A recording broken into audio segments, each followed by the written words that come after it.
I set down my coffee mug and looked out the kitchen window at the backyard.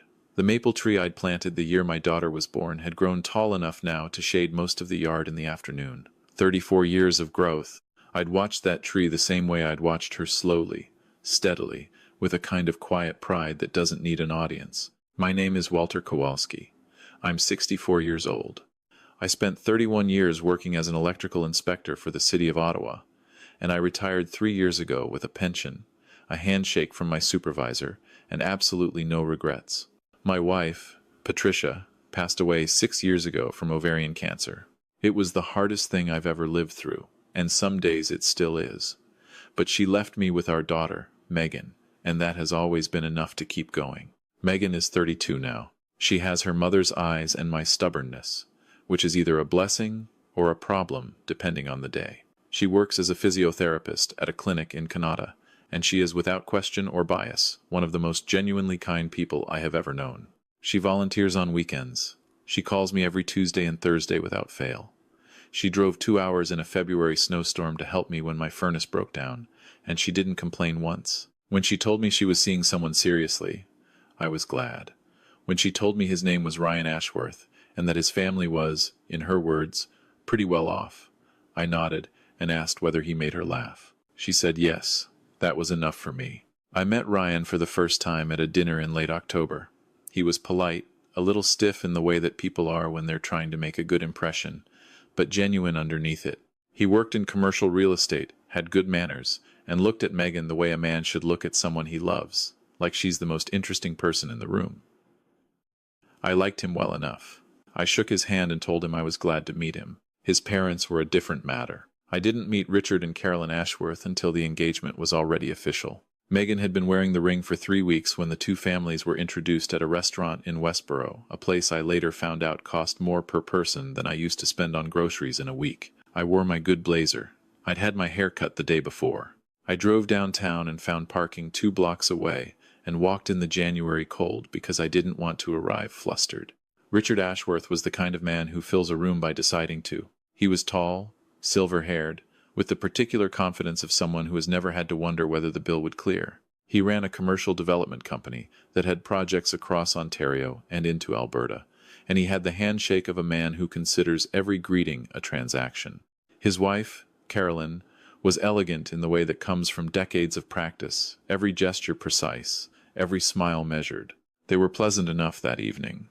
Courteous. They asked about my career, and when I explained that I'd spent my working years as a city electrical inspector, Richard nodded slowly in the way people do when they're filing information away, rather than actually listening to it. Carolyn smiled and said, "That must have been very steady work." I told her it was. I didn't take offense. I've been around long enough to recognize the particular kind of condescension that wears the costume of politeness. I simply noted it and moved on. Megan squeezed my hand under the table at one point. She'd noticed too. The engagement shower was planned for the last Saturday of March.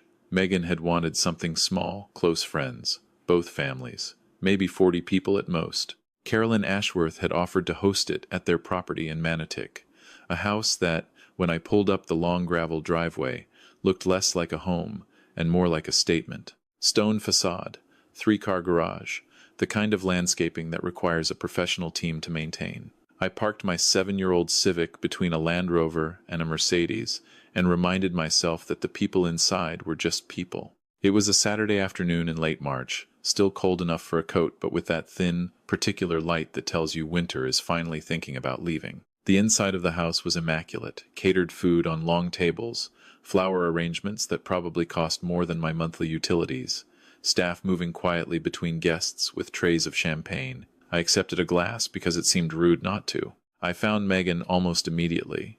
She was standing near the fireplace talking to a group of her friends, and she lit up when she saw me, crossing the room to hug me. She looked happy. She looked beautiful. She was wearing a cream-colored dress that had been her mother's favorite color, and her hair was pinned up, and I thought for just a moment about Patricia, about how much she would have loved to be in this room. I steadied myself and went to say hello to Ryan, who was good-natured and clearly a little overwhelmed by the size of the event his mother had organized. He pulled me into a handshake that turned into a brief, genuine hug, and he said, "I'm really glad you're here, Walter." I told him likewise, and meant it. The afternoon moved along pleasantly enough for the first hour and a half. I spoke with some of Megan's friends from university, a couple of her colleagues from the clinic. I had a good conversation with Ryan's uncle, a retired school principal from Kingston, who turned out to have opinions about hockey that I could respect. I ate something with smoked salmon on it, and decided it was genuinely excellent. Then Richard Ashworth tapped his champagne glass. He was standing in the center of the main sitting room, and the gesture fork against crystal had the practiced ease of a man accustomed to having rooms quiet for him, which this one did, almost immediately. He smiled the smile of someone who has prepared remarks. "I want to take a moment," he said, his voice carrying easily across the room, "to welcome everyone here today and to celebrate this wonderful occasion. Ryan is our son, and watching him grow into the man he is has been the greatest pride of our lives." He paused. Carolyn smiled from her chair. "And of course, we're welcoming Megan into our family, which is an adjustment for everyone, naturally." I noticed the word adjustment. I kept my expression neutral. "Megan comes from a different background than our family," Richard continued, and his tone was still warm, still wearing the costume of a toast. But there was something underneath it shifting, like ice in April. "She's a lovely girl, warm, caring. Ryan clearly adores her, and she's been making efforts, real efforts, to familiarize herself with some of the aspects of our lifestyle. The social commitments, the charitable work, the expectations that come with being part of a family with our kind of profile." He smiled again. The room had gone to a specific kind of quiet that I recognized. It was the quiet of people who sense something uncomfortable is happening but haven't decided yet how to respond. "She has a good heart," Richard said. "She'll learn. These things take time. Coming from where she does, it's understandable that some of the polish is still coming." He lifted his glass slightly. "We're patient people. We look forward to the journey." To Ryan and Megan, glasses went up around the room. People drank. Megan did not move. I could see her from where I stood near the far wall. Her face had gone carefully, deliberately still, the expression of someone using every resource they have to not let a room full of people see what's happening inside them. Ryan was beside her, and his jaw was tight, and he was staring at his father with an expression I couldn't quite read. I set my champagne glass down on the nearest surface. I want to be clear about what I felt in that moment, because it was not rage. It was not the hot, immediate kind of anger that makes you do foolish things. It was something colder and more deliberate. It was 32 years of raising a daughter alone after her mother got sick, of working overtime shifts so she could go to university without debt, of watching her study for her licensing exams at my kitchen table until 2 in the morning, of sitting with her through her mother's final weeks, and watching her hold it together when I could barely hold myself together. All of that compressed into a single, quiet, absolute clarity. He had just stood in front of 40 people, in his own home, at a party meant to celebrate my daughter, and told her that she was a project, that she was unfinished, that she was lucky to be tolerated. I waited until the brief applause had died. I waited until Richard had lowered his glass and was beginning to accept congratulations from the couple nearest him. Then I crossed the room. I did not raise my voice. I have never needed to. "Richard," I said. He turned, pleasantly enough. He'd probably already moved on from the toast in his own mind. "Walter, glad you could make it." "I'd like a word," I said. "Outside, if you don't mind." Something in my tone registered. His smile stayed in place, but his eyes recalibrated slightly. "Of course," he said. We stepped through the French doors onto the stone terrace at the back of the house. It was cold. Neither of us had coats. The remnants of a late-season snow still sat in the shadowed corners of the yard. A catering staff member glanced at us and then looked away. Richard turned to face me with the posture of a man who expects to manage whatever is about to happen. "That speech," I said. "I thought it was quite warm," he said. "You told a room full of people that my daughter lacks polish, that she's an adjustment, that your family is doing her a favor by being patient with her." I paused.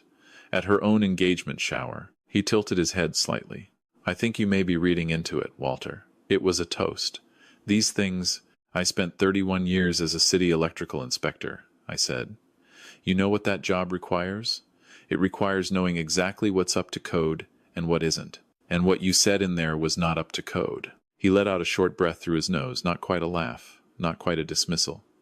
I understand you're protective of your daughter. That's natural. But Walter, the reality is that Megan is entering a life that's quite different from what she grew up with. I didn't say anything that wasn't true. There are expectations.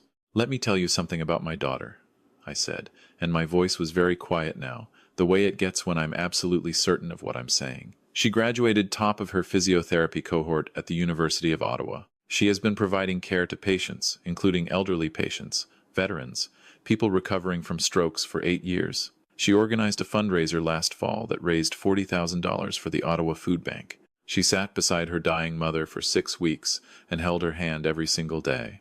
And she never once fell apart, because she knew her mother needed her to be strong. Richard was watching me now with a slightly different expression, less managed. She is the finest person I know, I said. And you stood in your sitting room and told 40 people that she needs work, that she's a fixer-upper, in front of her colleagues, her friends, and the man she's going to marry. I didn't say. You said exactly that, I said. You dressed it up, but that was the substance of it. And I need you to understand something very clearly. I looked at him steadily. I know who you are, Richard. Not just the profile, the actual record. He went still. I had known Richard Ashworth by name for longer than he realized. Not personally, but professionally. In my last 4 years before retirement, I'd been seconded to a joint municipal review panel examining commercial construction compliance across Ottawa and the surrounding region. It was quiet, procedural work, the kind that doesn't make headlines. But I had reviewed documentation. I had seen inspection logs and variance requests, and the particular paper trail that develops when a development company is in the habit of cutting corners on electrical and fire suppression systems in their commercial builds, and then filing amended reports after the fact to cover it. I had flagged 2 of Ashworth Development's projects in my last year of work. The files had been referred upward. I had retired before the follow-up concluded, but I had kept my notes. I keep meticulous notes. 31 years of habit. 3 days after the engagement was announced, 3 days after Megan told me about Ryan's family, and I had quietly put the surname Ashworth together with the files, I remembered I had made some calls. To a former colleague still working in the compliance division, to another who had moved into the provincial ministry.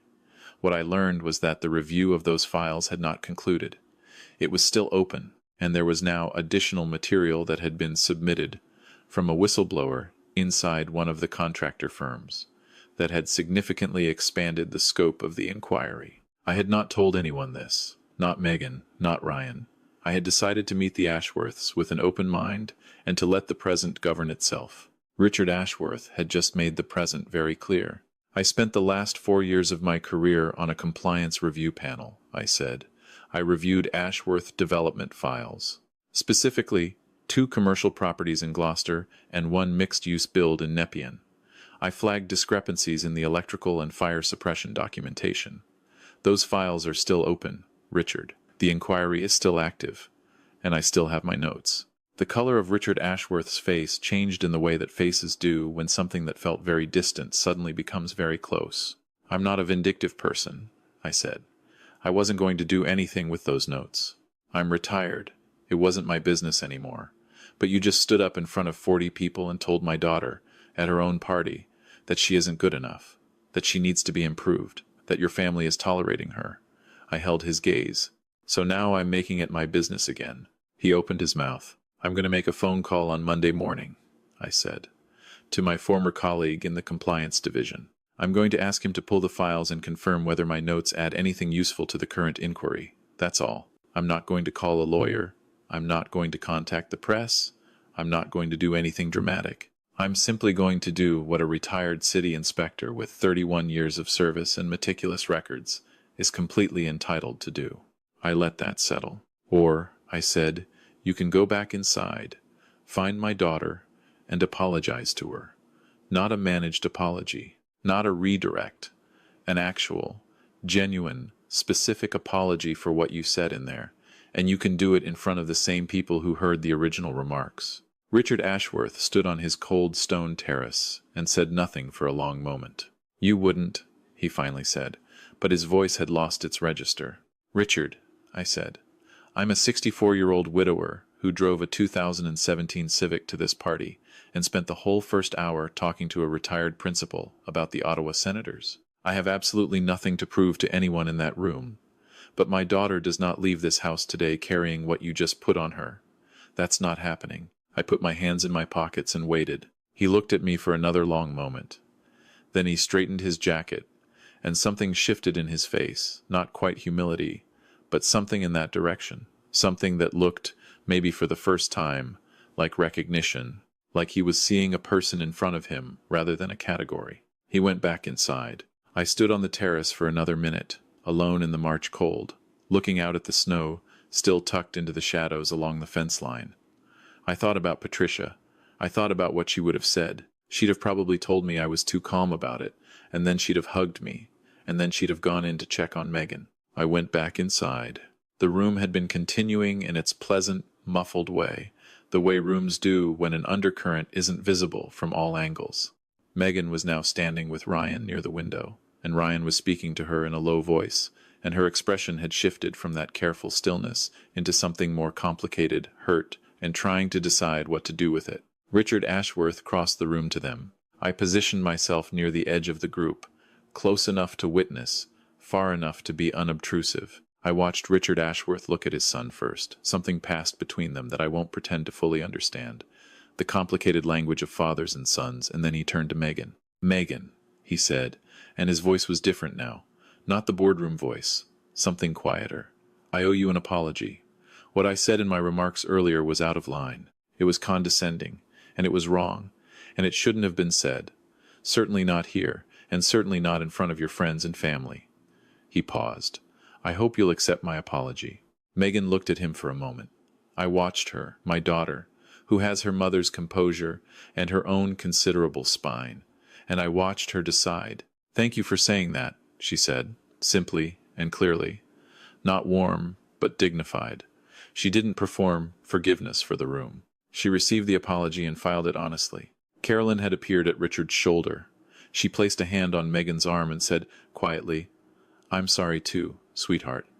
And I think that one was entirely genuine. Ryan looked at his father for a long moment after that. Whatever he saw, or whatever he decided, he reached over and took Megan's hand. And he held it, and he didn't let go for the rest of the afternoon. I went and got another glass of sparkling water and returned to the corner where the retired principal from Kingston was standing, and we talked for another 40 minutes about absolutely nothing consequential, and it was one of the more pleasant conversations I'd had in months. I did make a phone call on Monday morning, but not to the compliance division. I called my former supervisor a good man, thorough, fair, and I asked him to confirm whether the Ashworth development files were adequately staffed and whether my archived notes from the flagged inspections were accessible in the system. He told me they were in good hands and well documented. I told him that was good to hear, and I thanked him, and I hung up. I called Megan after that. She picked up on the second ring. "Dad," she said, "what happened on that terrace?" "We had a conversation," I said. She was quiet for a moment. "Ryan told me a little.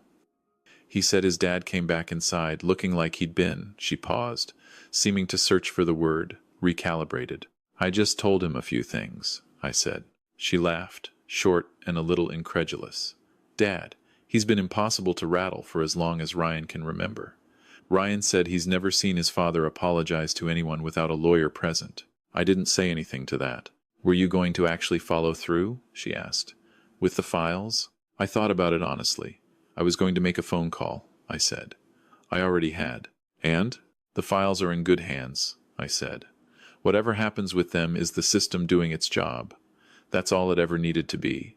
She was quiet again. "Then, you didn't have to do that for me." "I know," I said. "I'm a grown woman. I can fight my own battles." "I know that too," I said. "You would have handled it. Probably better than I did." "Then why?" I looked out the kitchen window at the maple tree in the backyard. The morning light was coming through the bare branches at a low angle, the way it does in early spring before the leaves come in. "Because I was there," I said. "And you're my daughter. And some things a father just does." She didn't say anything for a while. When she spoke again, her voice was slightly different. "I miss Mom," she said. "Me too," I said. "Every day." We talked for another 20 minutes about nothing in particular. Before she hung up, she said, Ryan wants to know if you'd be up for dinner sometime next week. Just the three of us. He wants to talk to you. Tell him yes, I said. Ryan and I had dinner on a Wednesday in early April at a quiet restaurant in Centertown that Megan had recommended. He was quieter than usual that evening, more serious, and I let the conversation find its own pace. We talked about the wedding planning, about the house he and Megan were hoping to buy in Barhaven, about his work and mine. Then he put down his fork and looked at me. My father has never had anyone talk to him the way you apparently did, he said. He hasn't told me exactly what you said, but he's been different. Since the shower, he's been asking my mother questions about how he comes across, about whether he's Ryan. Paused. He's not an easy man, but I think you may have cracked something open. And I don't know exactly how to say this, so I'll just say it directly. Thank you. I looked at him across the table. This young man who looked at my daughter like she was the most interesting person in any room. You don't need to thank me, I said. Just be good to her. I will be, he said.